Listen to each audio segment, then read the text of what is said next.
ಕೆಆರ್ಪೇಟೆ ತಾಲೂಕಿನಲ್ಲಿ ಸಮಾನ ಮನಸ್ಕರನ್ನು ಕರೆದು ಕೆಲವು ನಶಿಸಿ ಹೋಗ್ತಾ ಇರತಕ್ಕಂಥ ಜನಪ್ರಿಯ ನಾಯಕರ ವಿಚಾರಗಳನ್ನು ಸಮಾಜಕ್ಕೆ ತಿಳಿಸಬೇಕು ಅನ್ನೋ ಉದ್ದೇಶದ ಮೇಲೆ ನಾವು ಕೆಲವು ಸ್ನೇಹಿತರು ಒಂದು ಕಡೆ ಸೇರಿ ಒಂದು ವೇದಿಕೆ ಅಂತ ಮಾಡಿದ್ರೆ ಅಲ್ಲಿಂದ ಮುಂದೆ ಇವತ್ತಿನ ಪ್ರಸ್ತುತ ಸಮಾಜಕ್ಕೆ ತುಂಬ ಅವಶ್ಯಕವಾಗಿರ್ತಕ್ಕಂಥ ವಿಚಾರಗಳನ್ನು ಸಮಾಜಕ್ಕೆ ಯಾರು ಹೇಳಿದ್ದಾರೆ ಅವರನ್ನು ಮತ್ತೆ ಪ್ರಸ್ತುತ ಸಮಾಜಕ್ಕೆ ನಾವು ತೋರಿಸ್ಬೇಕು. ಅವರು ಕಣ್ಮರೆ ಆಗ್ತಾ ಇದ್ದಾರೆ, ಅವರ ವಿಚಾರಗಳು ಕಣ್ಮರೆ ಆಗ್ತಾ ಇದ್ದಾರೆ. ಹಾಗಾಗಿ ನಾವು ಗಾಂಧಿ, ಕುವೆಂಪು ಮತ್ತು ಅಂಬೇಡ್ಕರ್ ಅವರ ವಿಚಾರಗಳನ್ನು ಸಮಾಜಕ್ಕೆ ಮತ್ತೆ ಪುನರಾವರ್ತನೆ ಮಾಡೋದ್ರ ಮುಖಾಂತರ ಎಳೆಯ ಮನಸ್ಸಿನ ಮೇಲೆ ಈ ವಿಚಾರಗಳನ್ನು ಬಿತ್ತುವುದರ ಮುಖಾಂತರ ಮತ್ತೆ ಹೊಸ ಸಮಾಜಕ್ಕೆ ಒಂದು ನಾಂದಿ ಆಗಬೇಕು ಅನ್ನೋ ಉದ್ದೇಶದ ಮೇಲೆ ನಾವು ಚರ್ಚೆ ಮಾಡಿ ತೀರ್ಮಾನ ಮಾಡಿದ್ವಿ. ಅಂದಿನಿಂದ ಪ್ರತಿ ವರ್ಷ ಗಾಂಧಿ ಜಯಂತಿ, ಕುವೆಂಪು ಜಯಂತಿಯನ್ನು ಮಾಡಿ ಮತ್ತೆ ಅಂಬೇಡ್ಕರ್ ಅವರ ಜಯಂತಿಯನ್ನು ಮಾಡುವ ಸಮಯ ಬಂದಾಗ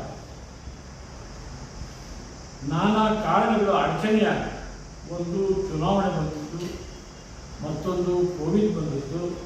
ಹೀಗಾಗಿ ಅವರ ಜಯಂತಿಯನ್ನು ನಾವು ಮಾಡಲಿಕ್ಕಾಗಲಿಲ್ಲ.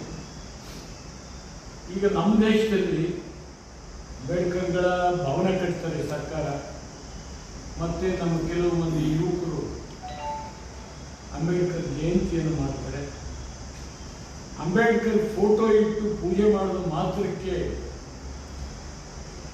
ಅವರ ವಿಚಾರಗಳನ್ನು ಅನುಷ್ಠಾನಕ್ಕೆ ತರದೇ ಹೋದರೆ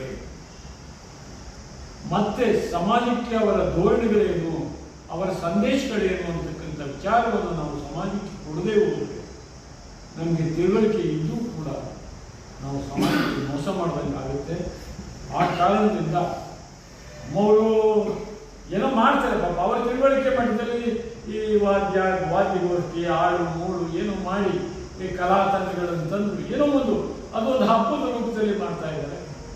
ಆದರೆ ಭಾಳ ಮುಖ್ಯವಾದ ವಿಚಾರ ಏನಪ್ಪ ಅಂತಂದರೆ ಅವರ ಸಂದೇಶಗಳು ಸಮಾಜಕ್ಕೆ ಏನು ಕೊಟ್ಟರು ಅದನ್ನು ಪ್ರತಿಯೊಬ್ಬನ ಮನಸ್ಸಿನಲ್ಲೂ ಹೋಗುವ ರೂಪದಲ್ಲಿ ಎಳೆಯ ಮನಸ್ಸಿನಲ್ಲಿ ಇವತ್ತು ನಾವು ಬೀಜವನ್ನು ಬಿತ್ತು ಅಂತ ಕೆಲಸವನ್ನು ಮಾಡಬೇಕು ಅಂತ ಚರ್ಚೆ ಮಾಡಿ ನಾವೆಲ್ಲರೂ ಒಂದು ವಿಚಾರಗೋಷ್ಠಿ ಎಳೆಯ ಮಕ್ಕಳುಗಳಿಗೆ, ಅಂದರೆ ಇವತ್ತು ಪ್ರಬುದ್ಧ ಕಾಲೇಜು ಮಕ್ಕಳುಗಳಿಗೆ ಇವತ್ತು ವಿಚಾರದ ಕೊರತೆ ಇದೆ.